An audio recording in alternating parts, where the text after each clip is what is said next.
தற்போதைய அண்மை செய்தி. பல்வேறு கோரிக்கைகளை வலியுறுத்தி போராட்டத்தில் ஈடுபட்ட செவிலியர்களை கைது செய்த போலீசார் பல மணி நேரம் அலைக்கழித்ததாக புகார் எழுந்துள்ளது.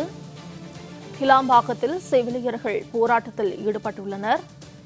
பல்வேறு கோரிக்கைகளை வலியுறுத்தி போராட்டத்தில் ஈடுபட்ட செவிலியர்களை கைது செய்த போலீசார் பல மணி நேரம் அலைக்கழித்ததாக புகார் எழுந்துள்ளது.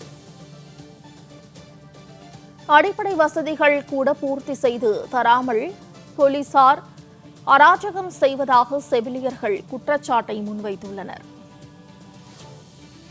கூடுதல் தகவல்களை செய்தியாளர் ஜெயலானி வழங்க கேட்கலாம். ஜெயலானி, இது குறித்த மேலும் விவரங்களை பதிவு செய்யலாம். சிவானந்தா சாலையில இன்று காலை முதலாக உண்ணாநிலை போராட்டத்தில் ஈடுபட்டு வந்த செவிலியர்களை காவல்துறையினரை வைத்து இந்த அரசு அராஜக போக்கோடு கைது செய்தார்கள். குறிப்பாக இவர்களது கோரிக்கை என்பது திமுக அரசு தேர்தலின் போது வழங்கிய அந்த வாக்குறுதி, தொகுப்பூதியத்தில் பணியாற்றக்கூடிய அந்த செவிலியர்களை பணி நிரந்தரம் செய்வதாக திமுக அரசு தேர்தல் நேரத்தில் வாக்குறுதி அளித்தார்கள்.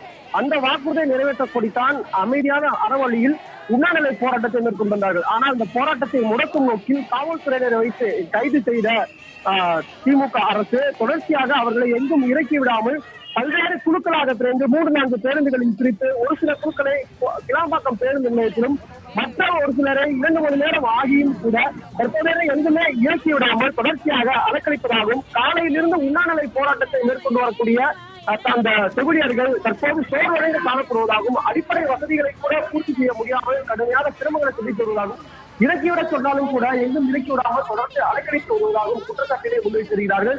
இந்த நிலையில் கிளாம்பாக்கம் பகுதியில் இறக்கிவிட்ட செவிலியர்கள் தொடர்ச்சியாக இந்த அரசை கண்டித்த விதமாக கோஷங்கள் எழுப்பியவாறு அங்கிருந்தே போராட்டத்தில் ஈடுபட்டு வருகிறார்கள். சென்னை முழுவதுமே பதற்றமான சூழல் என்பது காணப்பட்டு வருகிறது.